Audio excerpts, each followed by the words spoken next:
Hi everybody, and welcome back to my channel. Today I thought I'd talk a little bit about my meager Krautrock collection. We used to have a wonderful store here in New York City called Other Music. They were on West 4th, right across from where the old Tower Records used to be back in the day. They just curated a wonderful collection, I guess you could say, of every genre. I mean, their jazz selection was okay, but they were really about cutting-edge electronic music. They used to find these amazing folk records from different countries. They always had the newest techno and electronic music, the newest reissues. If you're a fan of Boomcat, Other Music was kind of like a brick and mortar version of Boomcat. I spent a lot of money there, and I'm glad I did, because that's where I bought most of my Krautrock records. Now, Krautrock, I'm not an expert on it. You know, in the 70s in America, we had music that turned into classic rock. Men with guitars, muscle cars, you know, that whole scene. I don't need to mention those names. We also had prog rock, which the best bands were all European.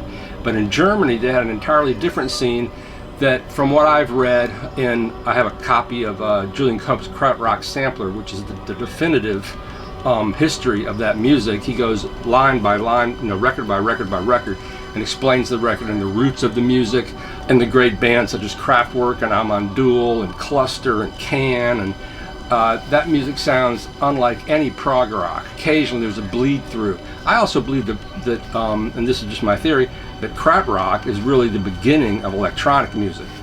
Tangerine Dream, Kraftwerk, and then it became two different things.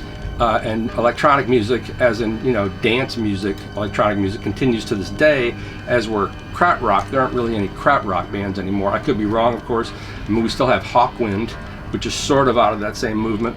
It's deep and dark, and I believe post-war, the baby boomers, or the children of those who were adults during the war, like my father, I guess my brother, who's 10 years older than me, would have been the same age as some of these musicians. Krautrock goes back further. Some of the music is dark, it's complex, it goes unusual places. Some of it's very political, like Amon Düül.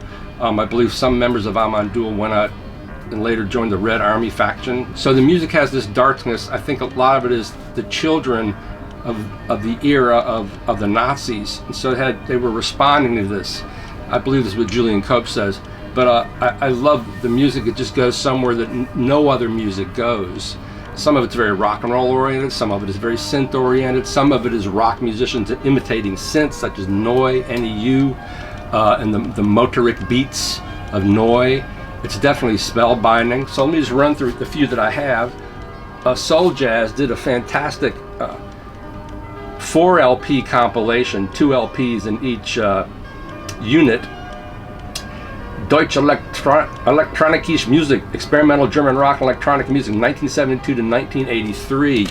And if you want to get started, this is an excellent place to look. You know, as usual for soul jazz, extremely well annotated, I believe is the word. Great liner notes, a lot of wisdom, and, you know, a lot of things were reissued. Here's a Cluster record, Cluster 2 from 1972. All tracks by Dieter Mobius, Joachim Rodelius, and Conrad Plank, or Connie Plank. One of my favorite albums, like, I don't know where it is, Cluster Harmonia. You know, some of these albums can be aggressive and morbid. Some can be very dreamlike and tranquil, and you just float away on these synth clouds. Cluster Zuckerette. I bought this for $27 at Other Music. Magma, of course, Magma are not Krautrock, they're a French group, but to me, Magma falls somewhere in between progressive rock and Krautrock, and very contemporary. You know, they made up their own language and all that stuff. Amon Düül 2, Wolf City, one of their popular records. There was an Amon Düül 1, then the band split. I think Amon Düül 1 lived in a commune, and it was a very communal way of looking at things, as was popular in the 70s. It's funny, a few years ago I went to Copenhagen, which I just adored. In the middle of the city, they have Christiania, I believe it's called. It's basically a communal city within the city. They have their own government, their own rights. But when I was there, the Copenhagen police had gone in for some reason. But it was just I got a bike, and We rode around Christiania one day, all these beautiful painted homes, and it was like a fairy tale land. It was really beautiful. But Amon Düül 2 split off from Amon Düül 1. Here is Phallus Dei, or God's Penis. Amon Düül 2, Hijack. On Atco, they were signed in America for a while. This is 1974. Meetings with Men, Machines, Unremarkable Heroes of the Past. This is just a straight up Amon Düül. On Demimonde, one of the greatest Krautrock albums of all time, Neu! 2 was typed out. Just Neu! Is kind of like, you know, take Kraftwerk out, get them drunk, and make them ride on the roof of a car as it speeds down the Autobahn. Just a certain pocket, a certain forward motion thing that was really, really amazing. Here's one I haven't even opened to reissue. Amon Düül 2. I bought it at Rocket Scientist. Oh my God, Rocket Scientist was another really great record store we used to have. Originally they were over on Carmine Street. Then they moved to St. Mark's Place, and they were run by this dude who was the strangest guy. Now, once again, record store stories. This guy was aggressive and nasty to his regular customers, of which I was one. You come in and buy a record, that record's shit. You're stupid, you should be buying that record. He was really strange. I mean, I don't even say that, and I run a record. Amon Düül Dance of the Lemmings, 2 LP. And I have a couple original recordings that are not reissued. Most everything I have is reissued, but a couple I have are not, such as this one, the Cosmic Jokers Planeton Sit-In in Quadro, Stereo, and Mono. Dieter Dirks, Jürgen Dölles, Manuel Gatching, important name, Harold Grapfop, Klaus Schultz, which we're listening to. I'm listening to Klaus Schultz right now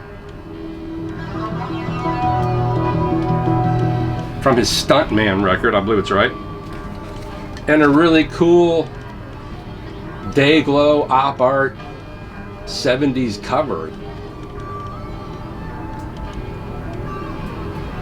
Laminated, thin, and a similar record, Sci-Fi Party, Kashmich Music, made in Germany, Amon Düül 2, Viva la Trance,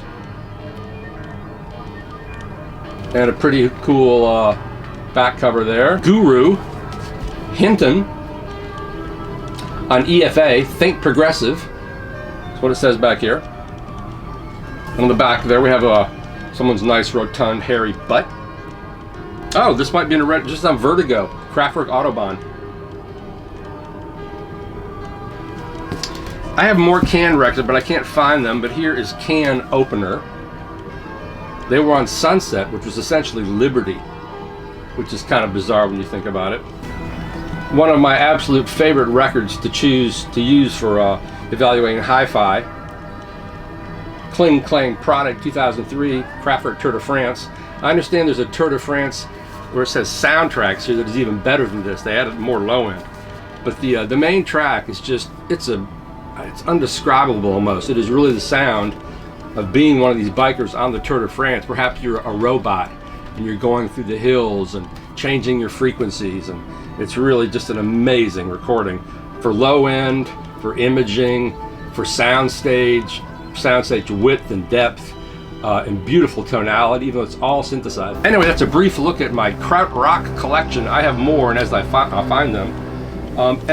People who are into Krautrock and techno, what do you think of the idea that really techno starts with Krautrock? I mean, if we look at techno and say, okay, it started with Juan Atkins, maybe, Derek May, but those guys are after Kraftwerk. Did it all just begin with Kraftwerk? Are Kraftwerk the alpha and omega of electronic music, dance music, techno music, Krautrock? Inquiring minds want to know. Thanks a lot.